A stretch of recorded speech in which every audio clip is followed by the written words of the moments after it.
name is Jim Eskin. On behalf of Eskin Fundraising Training, it is my privilege and pleasure to welcome you to our 102nd Nonprofit Empowerment Webinar Series. Have you ever wanted everything you desired and deserved in life?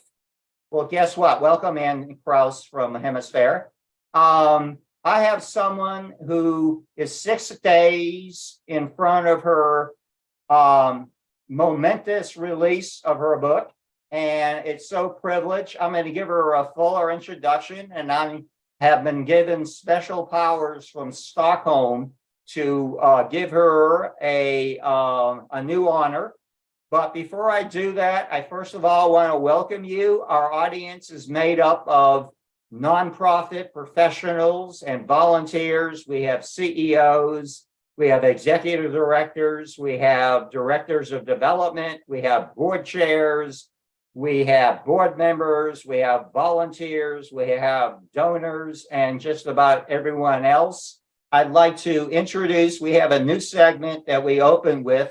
It's called Heroes Among Us. And we like to salute those inspiring leaders and organizations within our sector. And it is a privilege to welcome Dan Baker, who is the president and CEO of the National Peace Corps Association. I got to tell you, Dan, you had me at hello because I've always been a big fan of the Peace Corps. And so can you give us a brief 3 to 5 minute update on the National Peace Corps Association, and welcome. Thank you so much, Jim, and thanks to our mutual friend, Marv Leroy, for the connection. A lot of mutual respect there. National Peace Corps Association, not to be confused with the Peace Corps government agency itself, has been around for about 45 years. Peace Corps has been around since 1961, as many of you will remember the call to action from President John F. Kennedy. A lot of people don't remember that Peace Corps still exists, and it's the National Peace Corps Association's role to work domestically and remind Americans that Peace Corps service is national service, and to promote a bigger, better, bolder Peace Corps. Unlike military and other sorts of national service, Peace Corps volunteers who serve 2 years, serve their country for 2 years abroad, often living in extreme conditions. I myself was a volunteer twice in Bolivia and Timor-Leste in the Pacific Islands from 1999 to 2003. I went on to a career on the government side of Peace Corps and then came back to join the board of directors at National Peace Corps Association, and more recently as the president. But it is our role, especially since the pandemic, we've begun work to essentially be the Veterans Administration for Peace Corps. We want to support our returning Peace Corps heroes in their future careers and their reintegration, which, like our men and women in uniform, can be very traumatic. Returning to a country that has changed a lot with your new perspective and worldview. So National Peace Corps Association works to make Peace Corps bigger, stronger, better. We also support our men and women who are serving the country. We are fortunate enough to have over 175 affiliate groups around the country that we support, who continue the service of Peace Corps for dedicated countries. For example, Friends of Bolivia group that I'm a part of continues to work on behalf of current projects and support of people in the country, but also to promote goodwill and understanding between us. And that's what puts the peace in Peace Corps. It's not just the 2 years of service. The third goal of Peace Corps is bringing the world home. And at National Peace Corps Association, that third goal of Peace Corps is our first goal. It's we help put the peace in Peace Corps by making the world a little bit smaller, connecting people. Our website is peacecorpsconnect.org, because that's what we do. We connect people who maybe have not served in Peace Corps to the world, to people who have. And we encourage anyone, if you visited a country. I was a staff member in Costa Rica. If you've been there on vacation or anywhere else where there's a Peace Corps program and you want to get more involved in that country, we welcome you to be a part of our community. It's not just for people who have served. So welcome you to join us. We sponsor a magazine that I can put into the chat for donors at any level. You'll get that in print. And I just want to thank you, Jim, for probably gone over a little bit, but for the short amount of time to share the important work that we do at National Peace Corps Association. And Dan, on behalf of everyone, thank you for your service and leadership. Okay. Let's move to a very special guest. Now, with all due respect to our friends in Stockholm, I'm going to take some liberty here. And if there ever was going to be an Ask Laureate, I think it's a no-brainer. That honor would belong to our special guest today, Laura Fredricks, JD, who's the billion-dollar Ask Maker powerhouse and CEO and founder of the Ask. And it's no exaggeration to say she has devoted the lion's share of her adult life to researching, to testing, to teaching, to coaching, to writing, to speaking, and presenting on the subject and demystifying the art and science of asking. As one of my mentors, Lionel Souza, says, Laura is not only a lifelong learner, she's a lifelong sharer. And Laura, first of all, let me welcome you. We are 6 days away from the launch of your number 7th book, Hard Ask, How to Get Exactly What You Want. So, Laura, I am jealous. This is your 7th book. It is. Hard Ask, Made Easy, How to Get Exactly What You Want. This is your 7th book. What makes this book different than the first 6? Makes it different is the why. Why did I write it? And it was during that period we don't want to talk about, called COVID or the pandemic, when, Jim, people were calling me with incredibly hard asks. How do I leave my husband? How do I get my kids to do more? How do I tell my boss I don't want to work here anymore? It went on and on and on. And think about it. During that period, we know in the world of fundraising, people knew exactly what they wanted and what they didn't want. And it became crystal clear some of the things they wanted to do and not do, but they didn't know how to ask for it. And so I sat and put it all together. So that's what makes this book different. That's number one. Number two is, I wanted to surround myself. Usually when I write books, I base it on our personal experiences on. I write it, I put it out there. We speak, Jim, you and I do this, and we're done. I hired a writing coach to help me with this. And this is the number one thing she said to me is, why haven't I heard about you? Your books are so good. And Yeah. I said, because when I stand up and try to share what I know, people say, Laura, all that you're teaching us is good, but we're not you. And then I sat and went, you know what? This book is different because guess what? It starts where everyone is on the same playing field. The first chapter is the ask. You always had it in you. So I'm not teaching you something, I'm bringing it out, and we all start at the same level. Hey, I had the opportunity to have an advanced reading of your 142 pages of magic. Let's start out. Take a few minutes to describe your 4 asking types. I love these 4. So this is something I have to tell you, I didn't want to put in the book, but my writing instructor said, put it in, because I was afraid that people would say, it's in chapter 2, I was afraid people would say, well, there's other types, or didn't go this deep enough, and on. And it took me a long time to really think about the 30 years of doing this. And I thought, no, there really are 4 types. And so now I think it's my best chapter. So the four are the negotiator. Mhm. The second is the empathizer, the presenter, and the charmer. Those are the four. I believe if we go to your website, which we'll give at the end of the show, you can take a little quiz and discover which of those four types you are. Is that right? That's correct. And, you know, I purposely did the chapter, which are you, not which one are you? Yeah. Because you will come out with one, but you'll also have a secondary one. So everyone falls a little bit harder in one category, but there's also another one behind it. Can you change over time? Could I start, as a charmer and end up as a stinker? I don't know. Well, the stinker isn't in there, and that's not number 5, Okay. but yes. Okay. The whole purpose of this is it gives you a descriptor of the type of person that a negotiator may be. You have the quiz. And what I liked is there's always advantages, challenges, and refinements. So I purposely put that as chapter 2, because number 1 is, let's set the baseline. You always had it in you. From the year 2 on, you asked relentlessly for things you wanted. So we all know you have asking in you. Now let's find what kind of asker you are right now and how you can use that to your advantage with some refinements. And then we go on to some of the other skills you can use. You also present, I believe, 3 rules of asking. Can you take a couple of minutes and describe them?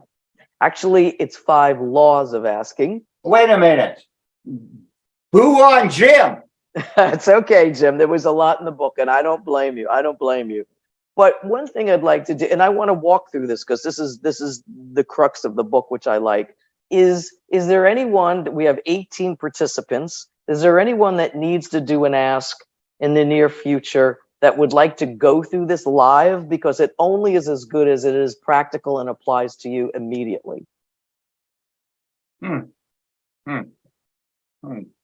I'm looking. The 3 rules of asking and then the 5. Okay, I goofed. You have a remarkably simple formula for the ask, which is really boiled down to 2 sentences and 1 question. Could you tell us about their application and also in different settings? A lot of us associate you just teaching the nonprofit sector how to ask. And what really struck me about this book, this is for asking for every part of your life to enrich it. I have almost every category I could possibly think in there. That's what makes this book different too. It was to show everyone there's one ask, no matter if you're asking for something for health, forgiveness, patience, trust, love, more, help, a career, a promotion, there's one ask. And you're right, the formula is at the moment of the ask, and I've got to make that clear, it's 2 sentences and a question. You're going to get to the part where in the beginning, you're going to explain what you want, how it works, blah, blah, blah. But the minute you want to ask someone for it comes down to 2 sentences and a question. And we do it that way for many, many reasons. Number 1, it keeps it simple, easy, and doable for any situation. That's number 1. Number 2 is it prevents you from over talking. And in any profession or any personal, emotionally laden situation, we have a tendency to think if we keep talking, we'll get what we want, when in actuality, it's quite the opposite. So when you end on a question, it forces you to stop and listen to the other person. If I remember one of Laura's rules, another rule is in an ideal meeting for a nonprofit leader, the donor is talking 75% of the time and the solicitor is talking 25% of the time. You get an A, Jim, an A+ for that. Oh, well, so the reason, it's hard and it takes practice. I mean, I did that because I was noticing I was opposite too. When you think about it in any situation where we're raising money for a nonprofit, whether we want something from a board member, whether we want something from our boss, whether we want something from our kids or significant other, your job is to listen to them, not over talk it. And you end on a question so that they talk more. Because once they talk, you know my mantra, people leave clues, we miss every one of them. In there is the reason why they may or may not do what you want them to do. You know, invariably, all of us on the planet hear the word no. What is your advice on responding to that word no? Well, one thing that is, you will hear a couched no. It's rare you're just going to hear the word no with nothing north or south Yeah. of it. Okay. So that's one for everyone to relax about. When have you ever asked something, someone just said no and walked away? So I want you to relax about asking, because you won't get that, but you might get, well, not at this time. I don't think that's a good idea. So it's the softened no that I really emphasize, because those are the types of responses we have to focus on. So when you hear that, the first thing is, and this was very important, find out the why. Why is it they can't do it? And get crystal clear on that understanding, because as you know, when we talk about it in the book, there are like 3 tempters, and that is expectations and assumptions. You're going to fall into number 2. You're going to start assuming you know the reason why the person can't do it, when you probably don't, and you're not on the same page. So the first thing is, when you hear an answer that doesn't go your way, let's put it that way, find out why. Just say, Jim, I would love to know why. You know, I really learned from these experiences. Can you share that with me? You know, Laura, over and over, we tell professional and volunteer nonprofit leaders, do not worry about rejection, because you're asking for something larger than yourselves. And so the rejection is never personal.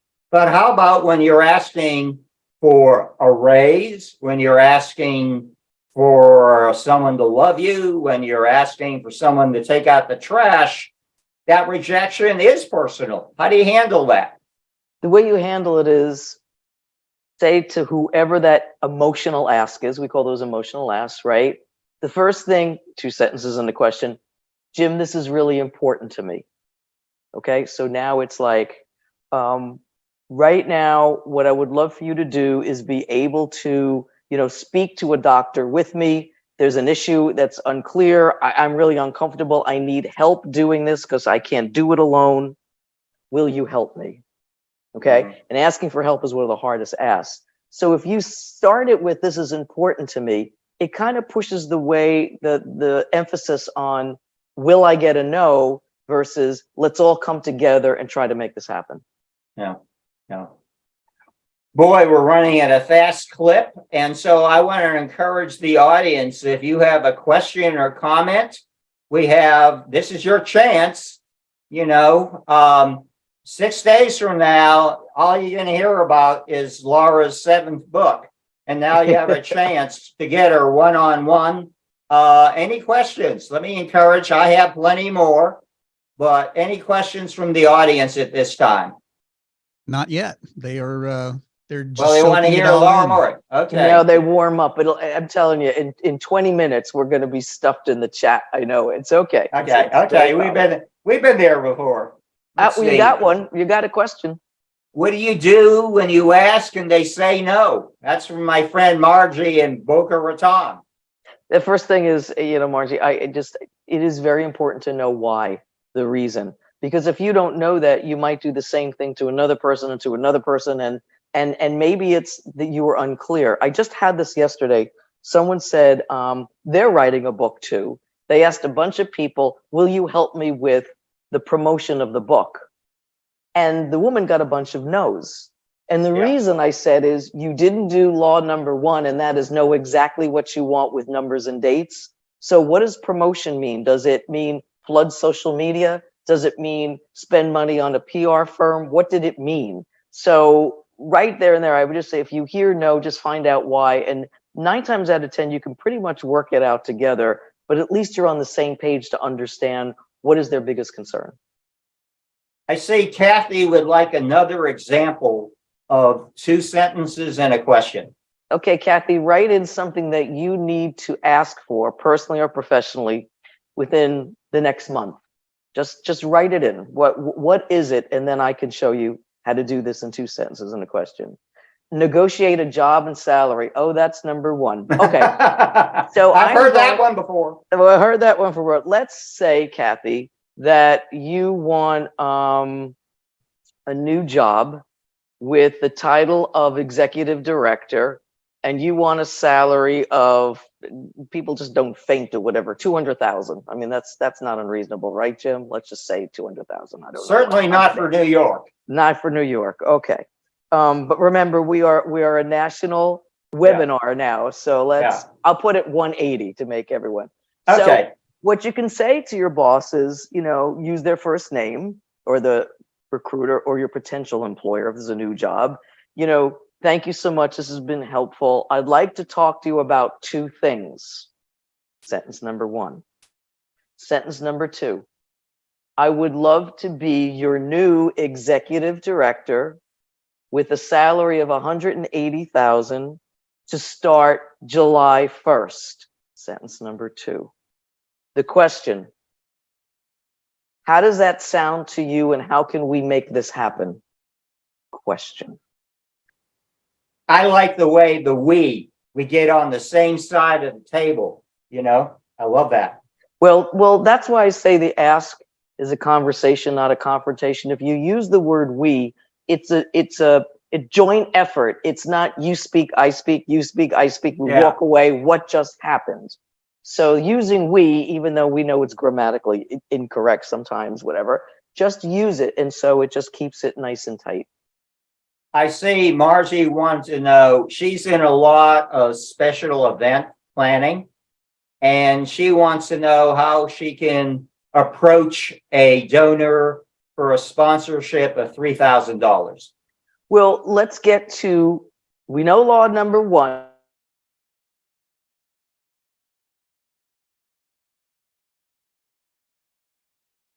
Something very, very sneaky. I put in the amount for her. So let's go to number two. Okay. And number two is this. You're going to want to know,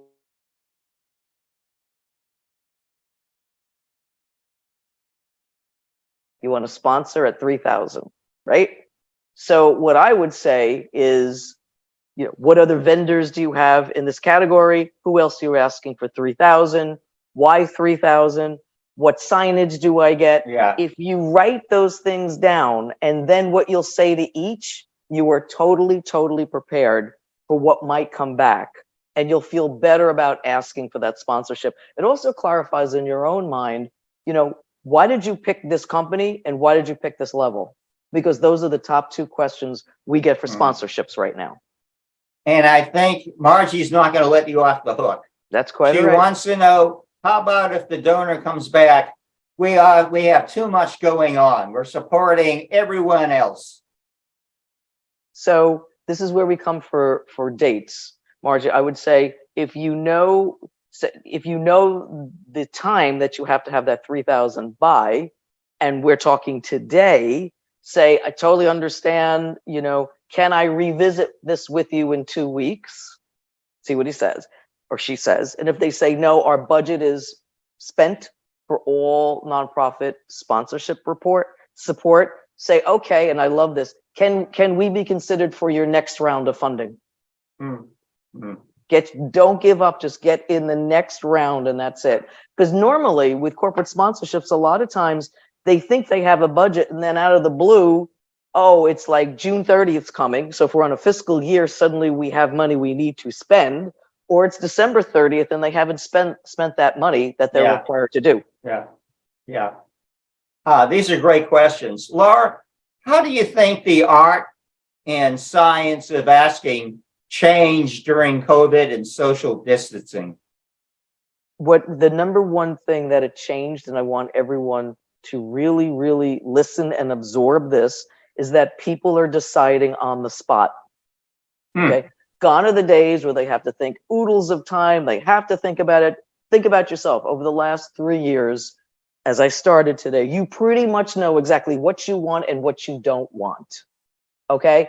People, whoever you ask out there, are the same. So that's why my job is prepare you on the spot for whatever response you might get in your very first ask. So that's the first thing. People are deciding on the spot.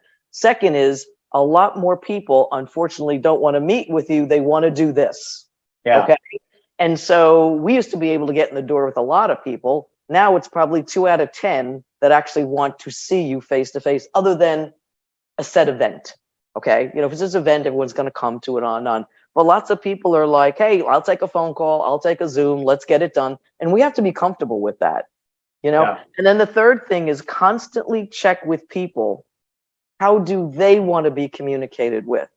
Now, if it's been a bunch of phone calls, the next time you get together, they might be like, I'm so tired of sitting at home answering calls. Let's meet. This is a very important concept. Always check in. How should we be communicating? What is Yeah. good for you today? Because it changes. Yeah. Yeah. You know, I remember the last time you were on our webinar. I love the way you put it. Philanthropy gives you control in a world in which control is disappearing.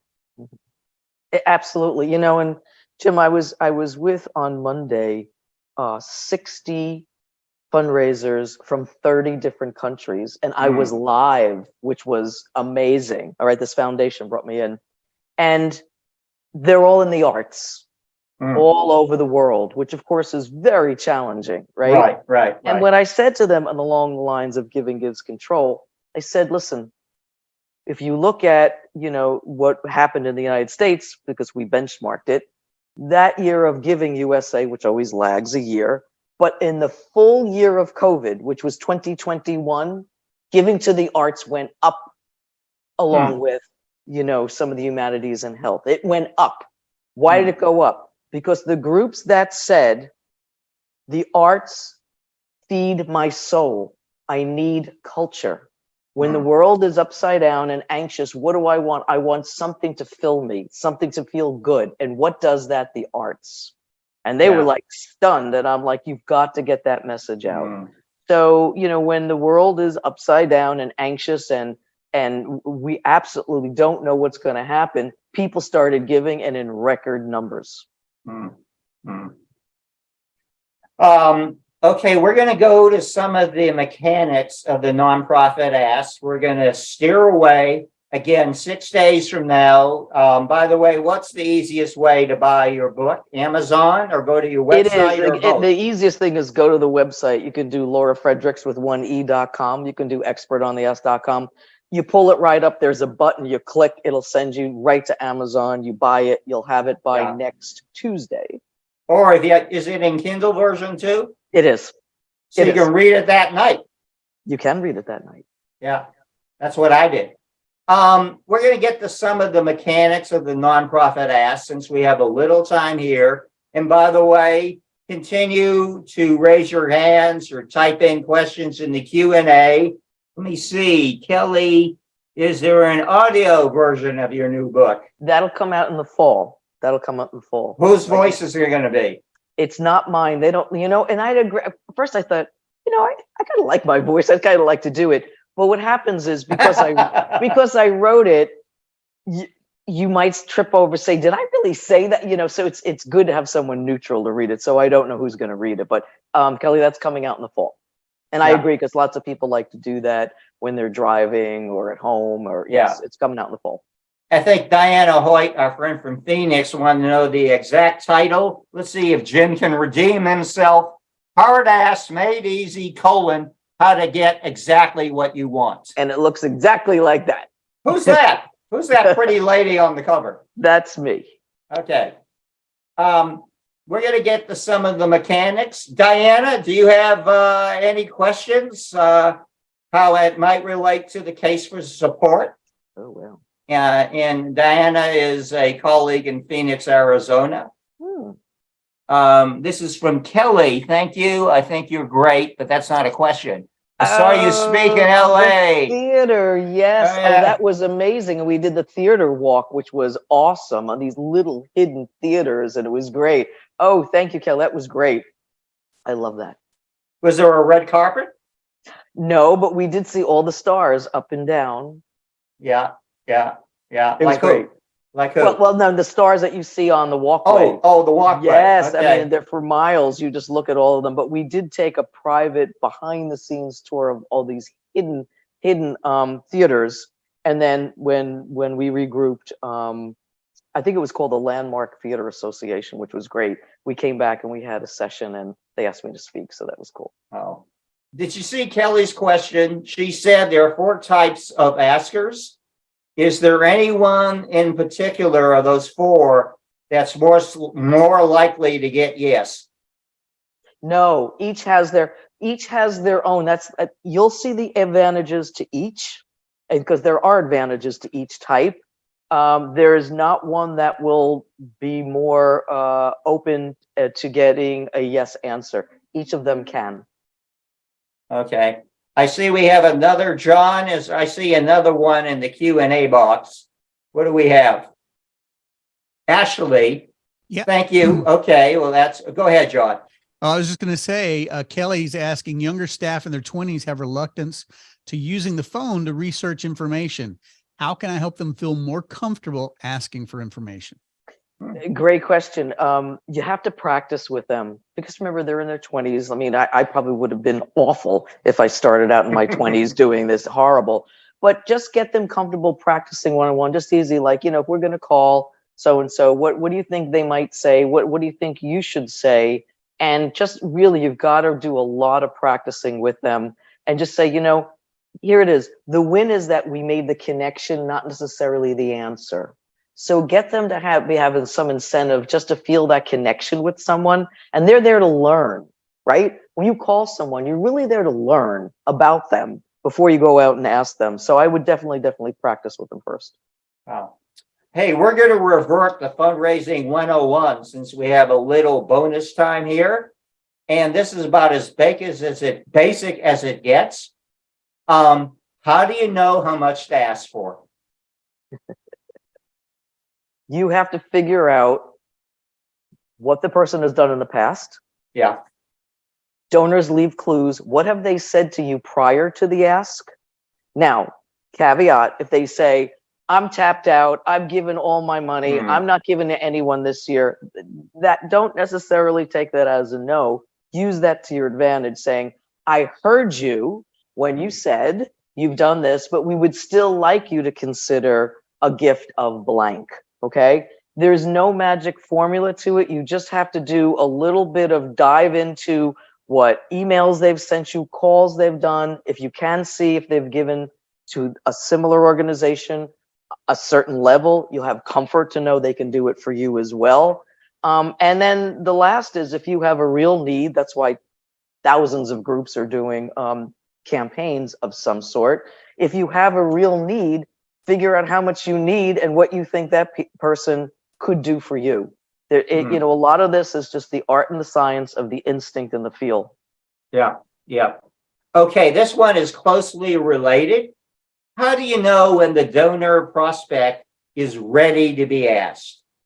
That's easy. First of all, your instinct will tell you. But the big thing is if they start asking you questions about your organization, your role, that is the time to ask. Because they're invested, they're curious, they know enough about you to ask some really good questions. And I just love saying, oh, wow, since you asked, and that's a terrific question, it's A, B, and C. Might you be interested in supporting one of those areas? I just did something sneaky, 2 sentences of question. And sit back and they're like, I really like this, but I don't like these 2. Now, guess what? We know exactly what they want to fund. Yeah. Okay, we're going to give you a tough one.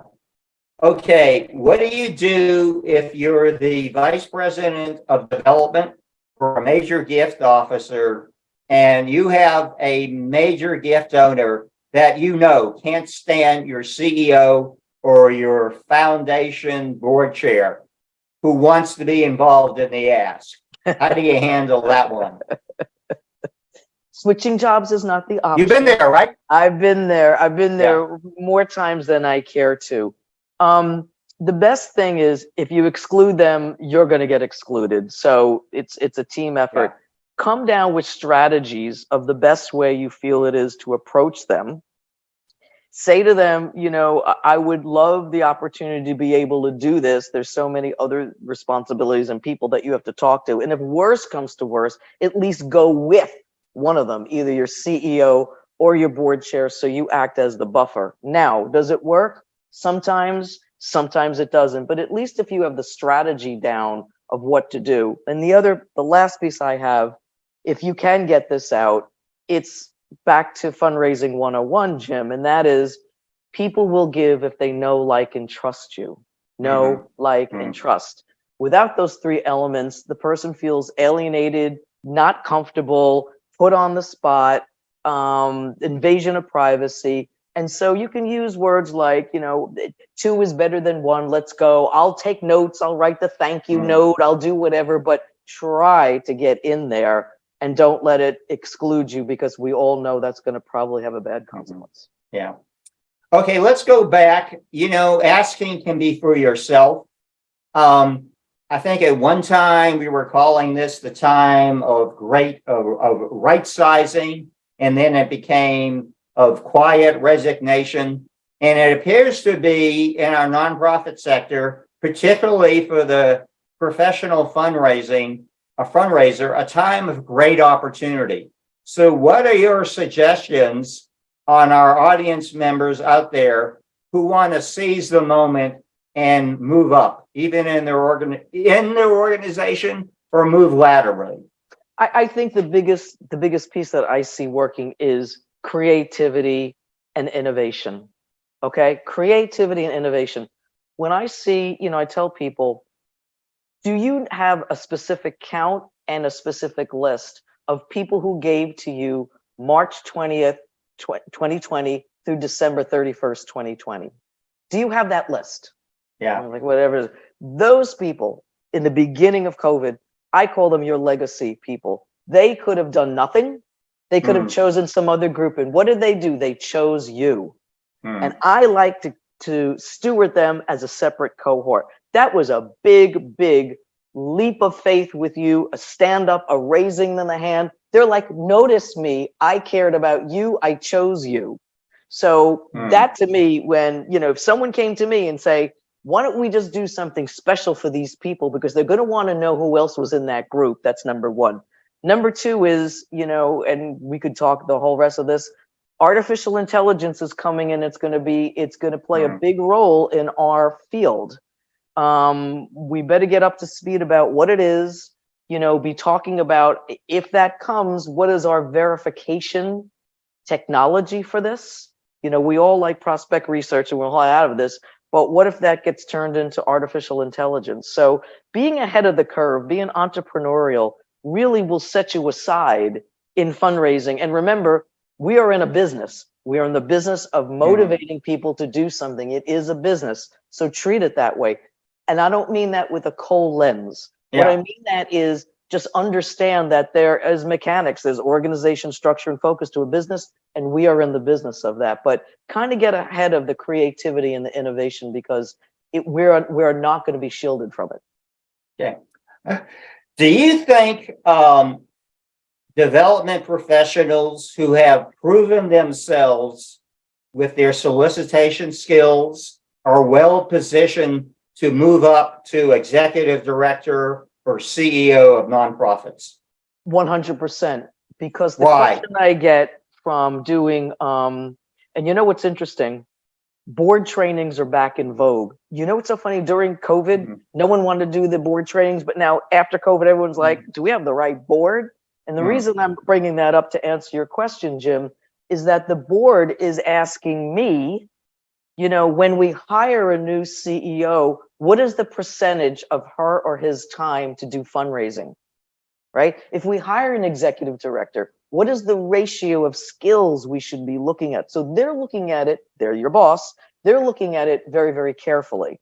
And I think anyone who has a proven fundraising track record, or who has taken an organization from A to B to Z, has a really good chance of moving up to an executive role. Hey, Laura, one of the many things I admire about you, you have been in the company of some of the most powerful people in the for-profit and nonprofit world.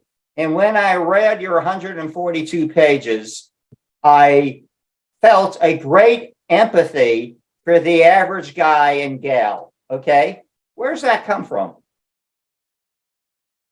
I think it's taking a step back and saying, no matter what role you have, no matter what business you're in, you know, everyone needs help in asking, everybody, including me. And so again, we're all on the same playing field. You and I did before the webinar talking about succession and billions. They're Yeah. no different than you and I. They have Yeah. their, you know, insecurities, they have their downfalls, they have their challenges. And one thing They just have nicer toys. That's all. they do have nicer toys, but sometimes they're more miserable. Yeah. So thank you, Jim. That's a big compliment. What I wanted to have come through is that we're kind of all in this together. And when I signed my book, I said, I am blessed that we are learning together. I love that. I love that. Okay. Let's go down memory lane. You know, here is the Ask Laureate. Do you remember your first ask for a nonprofit? I do. Share it. Can you share it? I can. I was transitioning out of law, and I was working with the Philadelphia Bar Foundation because I am a lawyer, and then they asked me to head the foundation. And I had to ask the chair of the foundation for $25,000 because we wanted to start a major gift program. They had just done a golf outing. They had just done a gala. Enough, done. Here we go. And I remember we were at the Union League in Philadelphia, and he was sitting way, way over here, distracted. I mean, it was just typical. It was just awful. And, you know, I probably was not as prepared as I should have been. I figured I'll ask him, he'll answer, that'll be done. And here we go, you know. And he just went into, which is why we created this, you know, where'd you get that level? Who do you think can do this? These lawyers are busy. And on it. Eventually he said yes. And eventually we started the major gift level, and he called it something. But I remember going through that thinking, I have no business doing this. I mean, I have never done this before, but we had to start it, and it, you know, had a little, it was a little. Hey, I got news for you. At that time, your batting average was 1,000. Yes, it was. Yes, it was. So I remember that was the first nonprofit ask I did. Wow. Here's another one. Do you have a favorite funny story about a solicitation during your career? Funny story. I have some horror stories. Do I have a funny one? Yeah, let's make it funny. I can turn on TV and get in the news and get yeah, the horror, you can. Okay? That's true. That's true. Not that I can think of off the top of my head. No, well, funny could have been, you know, both of, the one I can think of is that it was a city with the same name, and we wound up in two different cities. And so Pardon me? it was like, I forgot where it was, but let's say we were to meet in Springfield. Yeah. And he was in Springfield somewhere, and I'm in Springfield the other way. And we're calling each other like, but we're here. We're like, well, where is here? And it turned out we were two different locations. And so we got together. I think that's probably pretty funny, because that really got me to thinking, you know, I got to be really clear about what we're saying and clear about where we're setting it up. But that one turned out to be pretty good. But that was pretty funny. I don't mean to promote a company, but I can't tell you how many times I love meeting people for coffee. I think it's easier to get that space than lunch. True. And so Starbucks, okay. I'm not a big coffee drinker, but people love Starbucks.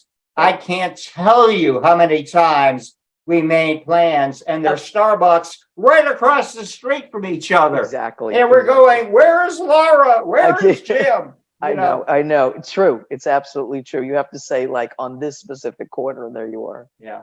Hey, looking into Laura's crystal ball, how do you see the art and science of asking changing in the future?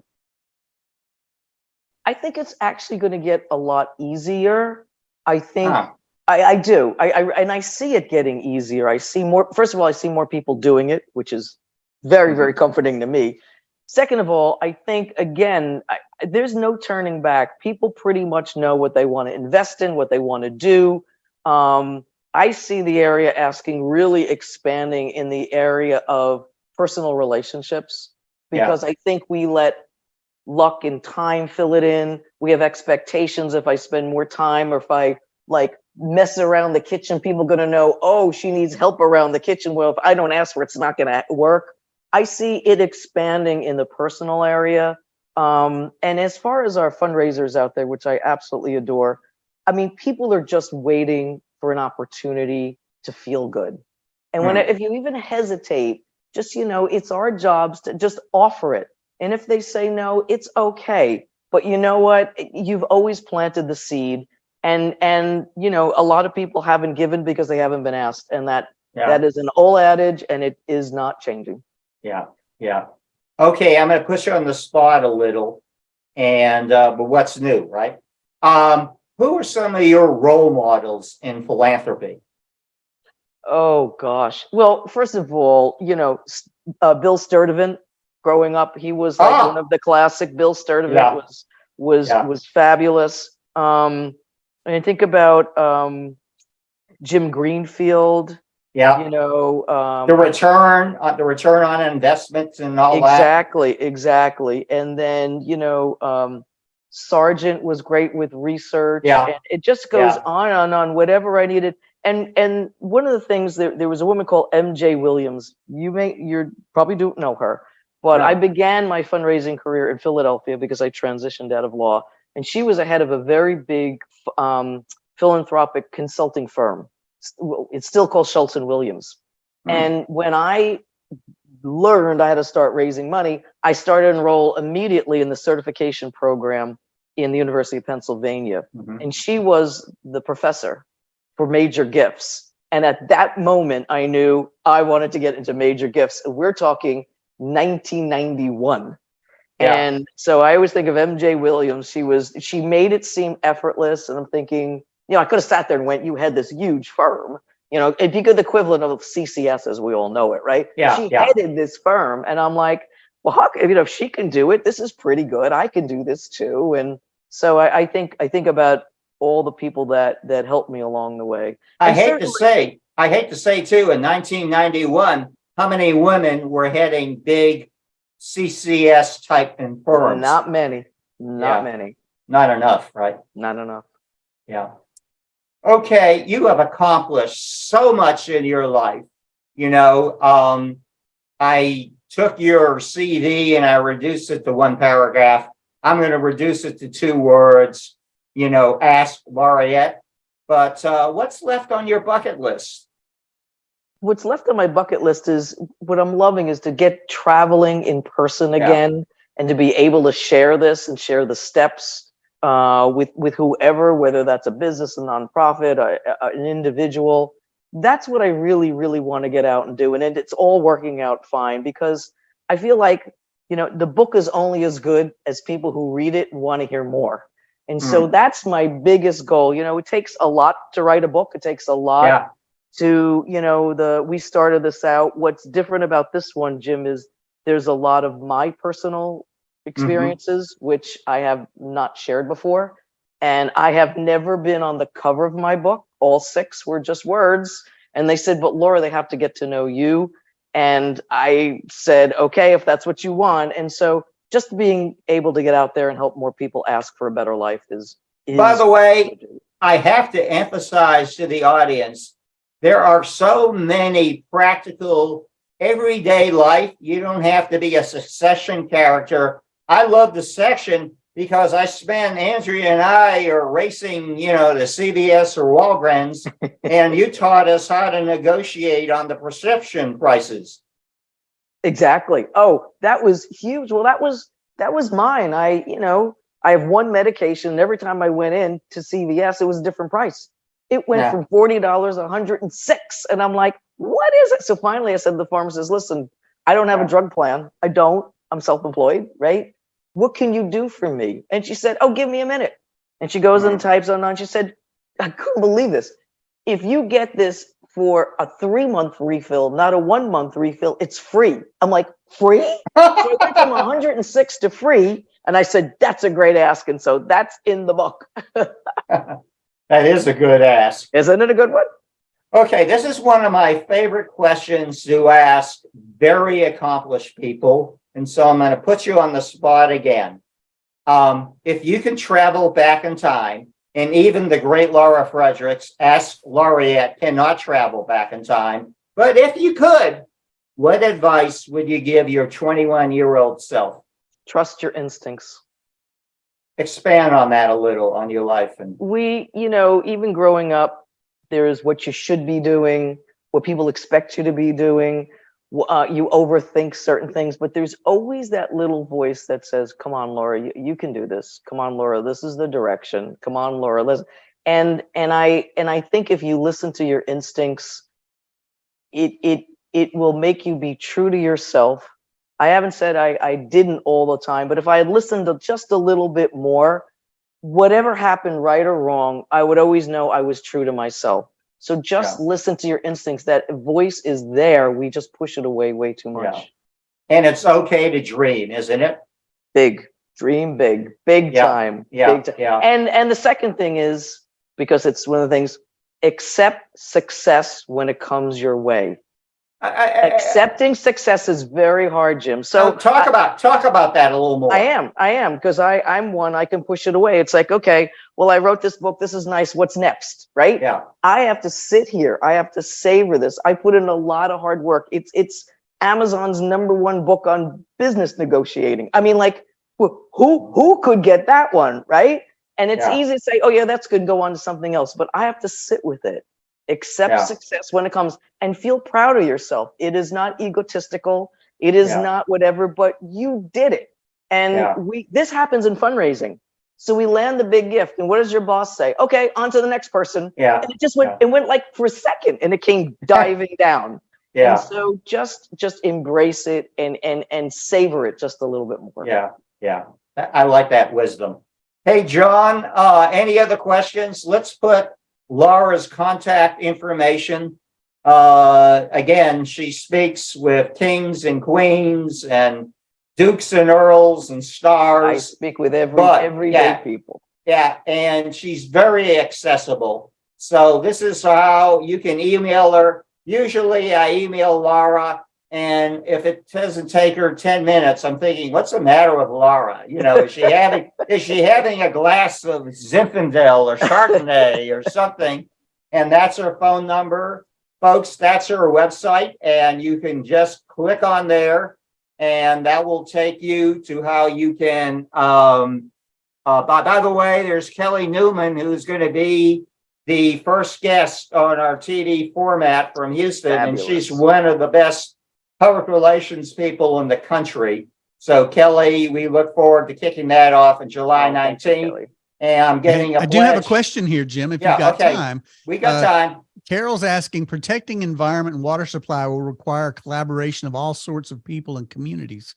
Would you frame the ask in terms of the calamities that could and are likely to occur, and how the collaborative protects efforts will benefit everyone across the board? I would emphasize the positive of the collaborative effort and what it'll mean to the community. So I think, you can say these are the challenges we have, but collectively, if these three powerful organizations come together, we can successfully do. And if you can kind of monetize it or quantify it and say, how exciting could that be? Right. But always there's a lot of funders who are giving to collaborative efforts. So I would really emphasize the collaboration, because they see the power in giving to three groups, not one. Yeah. So use that collaborative leverage as much as you can. I love that. Love that. John, we got a few minutes left. We're going to have Zinfandel. I don't know what you're going to have, Laura. But I know you have more insight, particularly into Italian wines than I do. Okay. Yeah. So again, her contact information, John, put it on the screen one more time. She's available, and do yourself a favor. If you want a better life, go out and buy this 142-page book. I think it took me 3 nights and 2 bottles of Zinfandel to finish, but it was on both levels. It was well worth it. And again, Laura, I want to thank you. Not only, again, we said you're a lifelong learner, you are a lifelong sharer. And I want to thank you for the way you've mentored people like me and so many other nonprofit professionals and volunteers, and you've lifted up the nonprofit sector. You always talk about our sector, and I love that. Thank you for sharing so much of Laura Fredricks, Ask Laureate, with the world that needs to get better. And I want to thank our audience. Each day you do something to touch, improve, and save more lives, and we appreciate it. And by the way, I'm working on it to bring Laura to San Antonio as part of her national book tour. Laura, again, thank you for being Laura Fredericks. Okay. Thank you, Jim.